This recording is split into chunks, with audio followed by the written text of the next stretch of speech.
How does this relate to the 50 year? The 50 year is a huge jump, right? If you go from, let's say back in what I just described, you're going from a 3-year loan, a 5-year loan, maybe a 10-year loan to a 30-year loan. That's a substantial difference.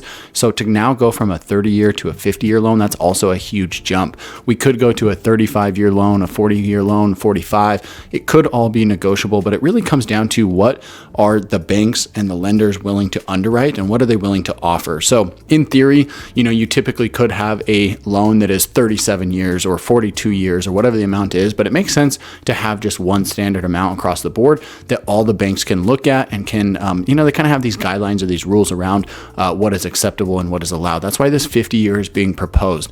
Now, there is a middle ground. I think somewhere in the 40-year range could be an option. There actually is, I saw this about 6 months ago, there actually is one bank out there that is already offering a 40-year loan. They're a private lender, so they can offer loans with the terms that they want, but this 50-year loan is something that would actually be backed by the federal government and offered by them. So it would be, it'd be a much bigger initiative across the board if this were to actually go into effect. Now, that 40-year loan option has some benefits. The 50-year loan option is going to exacerbate those benefits and also some of the drawbacks